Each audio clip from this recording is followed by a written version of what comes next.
Hello everyone, welcome to एडल coaching.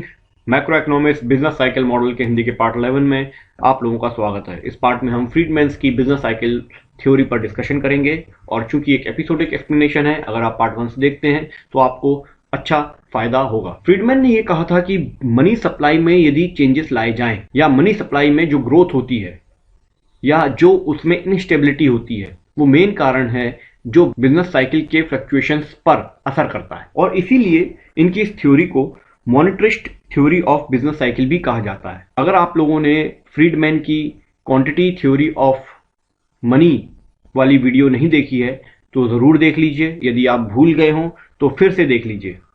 उस video में मैंने जो कंसेप्ट्स क्लियर किए हैं, उसके पहले फिशर का भी है, वो भी देख लीजिए, क्योंकि इसमें हम फिशर का एक इक्वेशन भी यूज करने वाले हैं। तो वो दोनों वीडियोस अगर आप देख लेंगे तो आपको ये चीजें और अच्छे से क्लियर समझ में आने लगेंगी। इसलिए इसको मॉनेटरिस्ट थ्योरी ऑफ बिजनेस साइकिल भी कहा जाता है।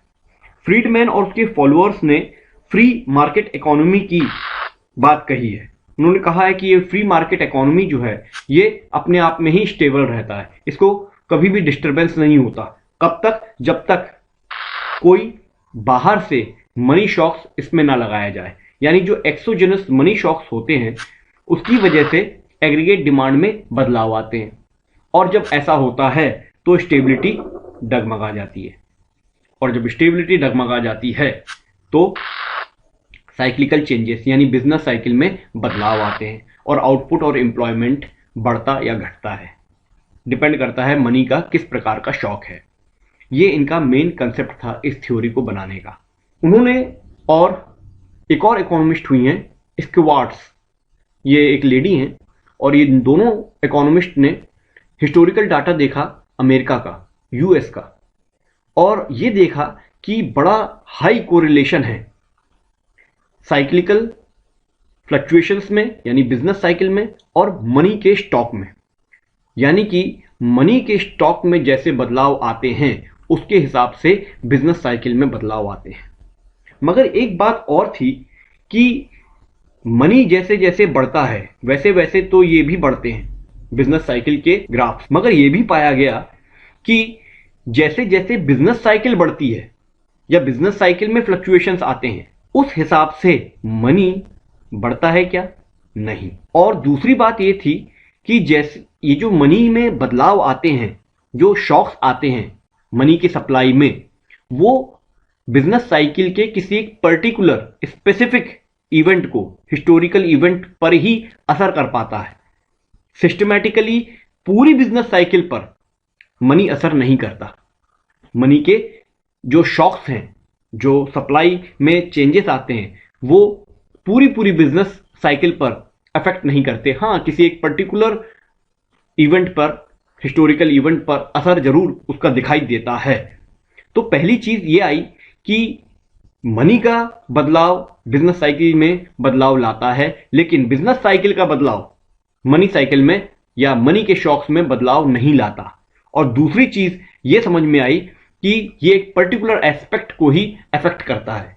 तो फिर ये क्वेश्चन उठता है कि फ्रीडमैन की जो मॉनेटरिस्ट थ्योरी है ये उस जो कन्वेंशनल साइक्लिकल थ्योरीज और पहले बनी थी उनसे कैसे अलग है या उनके अपोजिट कैसे है। स्पेशली जो कीन्स की बनी थी उससे बिल्कुल अपोजिट कैसे है। और दूसरा क्वेश्चन ये आता है कि ट्रांसमिशन मैकेनिज्म जो है, यानी ये जो मनी में चेंजेस आ रहे हैं मनी के स्टॉक में, वो कैसे फ्लक्चुएशन लाते हैं, इसका ट्रांसफर कैसे होता है, ट्रांसमिशन कैसे होता है उस मैकेनिज्म की तरफ कि मनी में जैसे बदलाव आए वैसे वैसे फ्लक्चुएशंस हो बिजनेस साइकिल की एक्टिविटी में। तो फ्रीडमैन ने कहा कि एक्सोजेनस बदलाव जो आते हैं बाहर से मनी स्टॉक के थ्रू, वो फ्लक्चुएशंस लाते हैं, और ये फ्लक्चुएशंस होते हैं एग्रीगेट डिमांड में।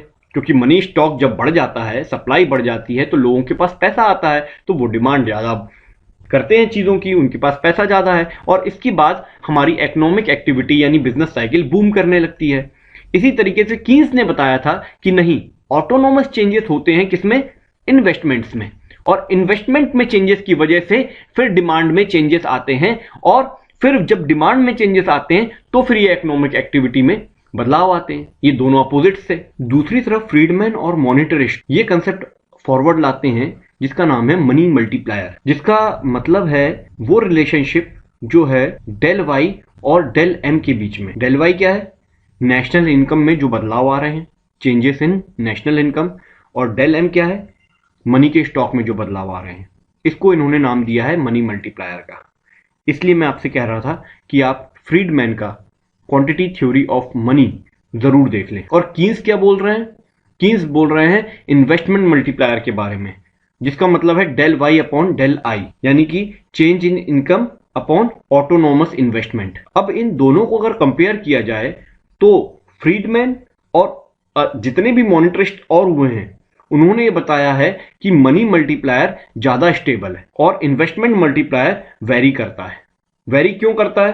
क्योंकि इसमें बहुत सारे लीकेजेस हैं, जैसे कि इंपोर्ट करना हो आपको कोई सामान तो कितना करना है, और अगर इन्वेस्टमेंट करना है तो उस पर टैक्सेशन कैसे होगा। ये सारी चीजें इन्वेस्टमेंट मल्टीप्लायर को बहुत तरीके से वेरिएबल बना देती हैं और मनी मल्टीप्लायर इस मामले में स्टेबल रहता है। इसलिए मनी मल्टीप्लायर ज्यादा अच्छे से बिजनेस साइकिल को एक्सप्लेन कर सकता है। साइक्लिक फ्लक्चुएशंस के लिए बेस्ट ऑप्शन मनी मल्टीप्लायर का है, ऐसा फ्रीडमैन का और मॉनेटरिस्ट्स का कहना था। और फाइनली एक इशू आता है ट्रांसमिशन मैकेनिज्म का, कि किस तरीके से ये मनी सप्लाई बदलाव लाती है बिजनेस साइकिल्स में। तो इसके लिए हम देखेंगे कि कैसे मनी का जो सप्लाई है उसके बदलने से हमारे नेशनल आउटपुट और एम्प्लॉयमेंट पे असर किस तरीके से होता है, या ऐसा कहें कि नेशनल आउटपुट और एम्प्लॉयमेंट पर जो भी चेंजेस आते हैं, जो भी असर होता है, वो मनी सप्लाई की चेंजेस की वजह से ही होता है। और ये मनी सप्लाई क्रिएट करता है पोर्टफोलियो, और पोर्टफोलियो का एडजस्टमेंट किया जाता है। जैसे कि सेंट्रल बैंक जब पैसा देता है, यानी सप्लाई बढ़ा देता है पैसों की, तो क्या होता है? एक तो लोगों के पास पैसा आता है, एक फर्म्स के पास भी पैसा आता है, कंपनीज के पास, तो वो प्रोडक्शन बढ़ा देती हैं, ये भी इन्वेस्टमेंट बढ़ा देते हैं, जिसकी वजह से क्या होता है? ये लोग bonds, equities, physical assets, durable producers और कंज्यूमर गुड्स ये सब खरीदते हैं। तो क्या होता है? फॉर एग्जांपल दो चीज को ले लो, बॉन्ड्स और इक्विटीज। अगर इनको खरीदा गया ज्यादा तो क्या होगा? इनके प्राइजेस बढ़ जाएंगे, और जब इनके प्राइजेस बढ़ जाएंगे तो क्या होगा? इंटरेस्ट रेट्स घट जाएंगे। ऐसा क्यों होगा? क्योंकि इंटरेस्ट रेट्स और बॉन्ड्स के जो प्राइजेस हैं इनमें इनवर्स रिलेशनशिप होता है। और इसको क्लियर अगर आपको समझना हो तो मैंने एक और प्लेलिस्ट बनाई है जिसका नाम है इकोनॉमिक डिक्शनरी। उसमें मैं छोटे छोटे 1 मिनट, 2 मिनट, 4 मिनट के वीडियोस बनाऊंगा, जिसमें छोटे छोटे कंसेप्ट को क्लियर करूंगा, क्योंकि जब मैं थ्योरी पढ़ाता हूं तो उसमें वो सारे कंसेप्ट इस्तेमाल होते हैं। तो वो मैंने इसलिए बनाई है। आप भी उसमें सजेशंस या कमेंट्स कर सकते हैं। यदि आपको लगता है कि कोई टॉपिक आपको यूट्यूब पर या कहीं बुक में समझ में नहीं आ रहा है तो आप मुझे वहां पर कमेंट कर दीजिएगा। वो वीडियो बहुत आसानी से, बहुत जल्दी बन जाते हैं और मैं उसको तुरंत बनाकर 1-2 घंटे में ही आपको दे सकता हूं, क्योंकि थ्योरी के वीडियो बनाने के लिए मुझे 2-3 दिन लग जाते हैं और ज़्यादा भी लग जाते हैं। सर भी दर्द करने लगता है, बहुत लंबी चौड़ी इसमें एनालिसिस करना पड़ती है मुझे। ये साधारण नहीं है जो अभी आपको सब दिख रहा है, इसके पीछे की बहुत बड़ी तैयारी होती है। मैं बड़े बड़े रिसर्च पेपर पढ़ता हूँ ऑनलाइन, 40-40 पेज के, जो कैल्डोर वगैरह ने लिखे हैं, फ्रीडमैन ने लिखे हैं। वो सारी चीज़ें मैं क्लियरली पढ़ता हूँ, फिर उसको समझता हूँ, उसमें से क्या क्या चीज़ें मैं आपको बता सकता हूँ, वो सारी चीज़ें फिर बुक के हिसाब से, और फिर उसको आसान लैंग्वेज में करके, फिर उसका एनिमेशन करके, फिर उसके प्रेजेंटेशन को बना के, फिर रिकॉर्ड करके, एडिट करके आपके सामने लाया जाता है। तो काफ़ी लंबा प्रोसीजर हो जाता है और इसलिए वीडियोस टाइम पे नहीं आ पाते हैं। खैर, ये डेफिनेशन आप उसमें देख लीजिएगा, आपको समझ में आ जाएगा क्यों बॉन्ड प्राइसेस बढ़ते हैं और इंटरेस्ट रेट्स घट जाते हैं। तो जब ऐसा होता है, यानी कि इंटरेस्ट रेट्स भी घट गए और लोगों के पास पैसा भी आ गया, तो अब इन्वेस्टमेंट इंड्यूस हो जाता है, यानी अब बहुत ज्यादा इन्वेस्टमेंट लोग करने लगते हैं। और जब ऐसा होता है तो कंजम्पशन डिमांड बढ़ जाती है, और इसके बाद ये डिमांड बढ़ा देती है कैपिटल गुड्स की डिमांड को भी, क्योंकि अब कैपिटल गुड्स की डिमांड इसलिए बढ़ गई है क्योंकि कंजम्पशन डिमांड बढ़ गई है। और कंजम्पशन डिमांड को पूरी करने के लिए, कंजम्पशन डिमांड यानी ड्यूरेबल गुड्स की डिमांड, जो लोग कंज्यूम करते हैं, अब वो अगर बनाने हैं तो हमें को मशीन्स लगानी पड़ेंगी। मशीन्स क्या है? Capital goods. तो उसकी डिमांड बढ़ गई, तो बूम पीरियड आ गया, यानी कि बिजनेस साइकिल बढ़ गई बिकॉज ऑफ मनी सप्लाई। लेकिन ये जो ट्रांसमिशन प्रोसेस है ये बड़ी कॉम्प्लेक्स प्रोसेस है, क्योंकि इसमें केवल एक इंडिविजुअल का पोर्टफोलियो नहीं है कि जिसका एडजस्टमेंट करना पड़ता हो, बल्कि फर्म्स का अपना पोर्टफोलियो होता है, बैंक्स का अपना पोर्टफोलियो होता है, और फाइनेंशियल इंस्टीट्यूट्स भी हैं, उनके भी अपने पोर्टफोलियोज होते हैं। तो इन सब में भी एडजस्टमेंट करना इतना आसान नहीं होता, इसलिए ट्रांसमिशन प्रोसेस बहुत ज्यादा कॉम्प्लेक्स प्रोसेस है, लेकिन इससे अफेक्ट पड़ता है बिजनेस साइकिल पर, यह बताया गया है इस थ्योरी में।